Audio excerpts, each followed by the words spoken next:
I received some reference from Angela, and this is the part of the headdress that goes over the brow of the Indian, and you can see the brass tacks there. I'll see if I can find another picture of it. Here it is. And that's a Blackfoot headdress right there, and I like that a lot, and I like the ermine skins hanging down off the side very much. Now this is a Sioux Indian she sent me a picture of by the name of Swift Dog. Now this looks like a Blackfoot headdress, and you got to be real careful when you look at old photographs of Indians. A lot of times they didn't have anything because if they lived on the reservations, they were dirt poor. They didn't have anything left, and more than likely the photographer, to dress them up and make them look even better, make them look more like the white man's view of an Indian, was to dress them up in props that they had, and it didn't matter whether it was part of their tribe or not. And that headdress looks very similar to that headdress, which has the ermine on the side. I would think that that's probably a Blackfoot headdress instead of his actual headdress. So you really can't go and do reference from photographs like this. All you can do is go by faces and stuff like that. Sometimes they were photographed with their own material, but more than likely they were using props in those old photographs.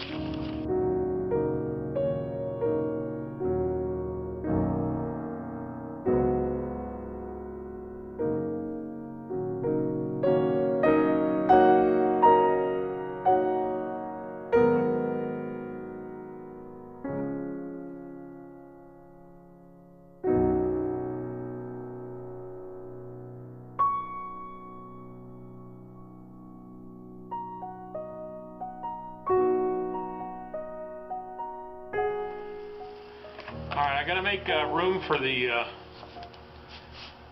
stick that goes into his back to act as a support, and so I've already marked the stick width on this board, and all I'm going to do now is cut out this little section here.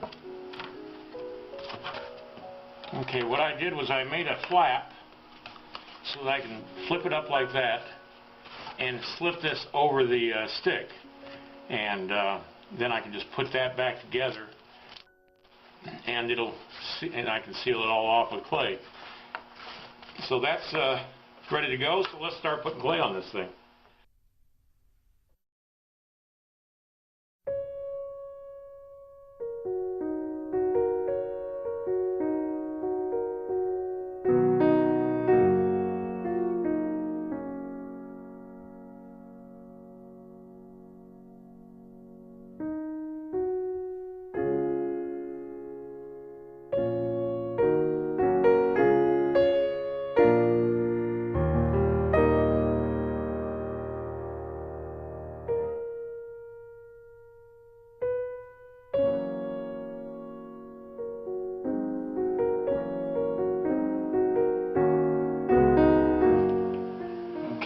I had to cover up the camera there for a second because I've got to press this into the bow scabbard below.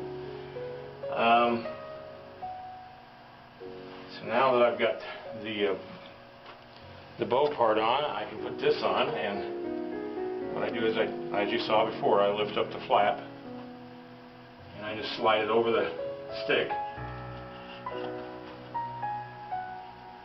And now I can mark where it's going to be in relation to the bow.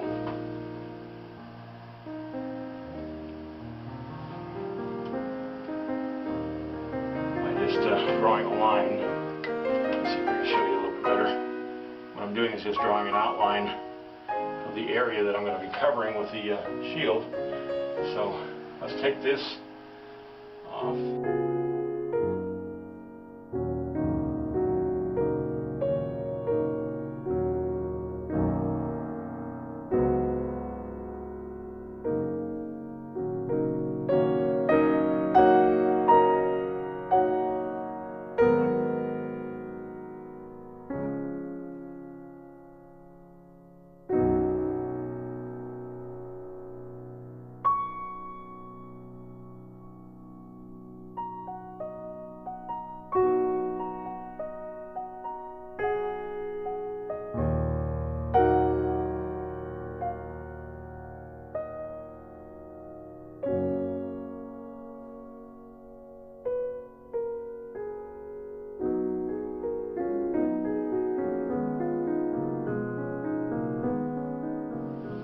I'm doing is I'm making pasta, which will actually be fringe. I flattened out the clay, as you saw, and now I'm running it through the spaghetti part of the pasta maker. And not all of them come through fine, but no big problem. These are all going to be bunched together. This is going to be the fringe on the bow scabbard. And it just makes it a lot easier to make it this way.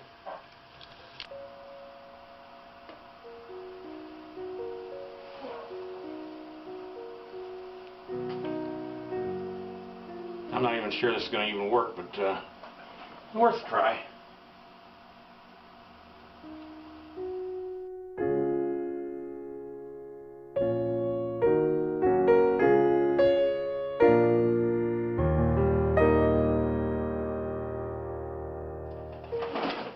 Back side of this fringe to make it a little more solid,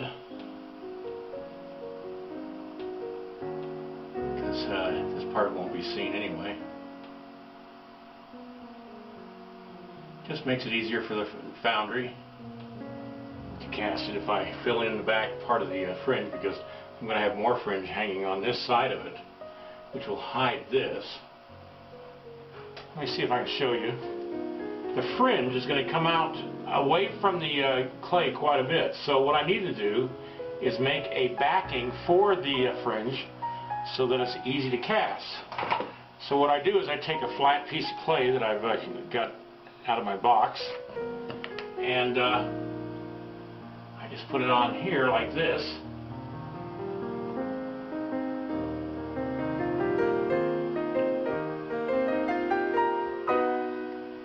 Against the fringe I've already made.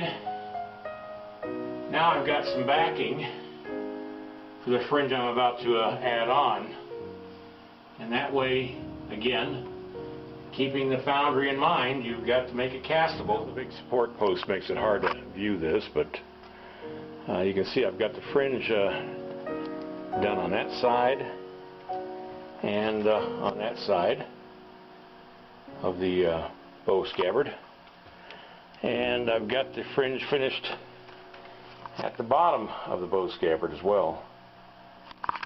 And what I did was I put a column of clay and built the fringe around that column. Well, that's it for tonight. I'm going to go see Alvin and the Chipmunks tonight.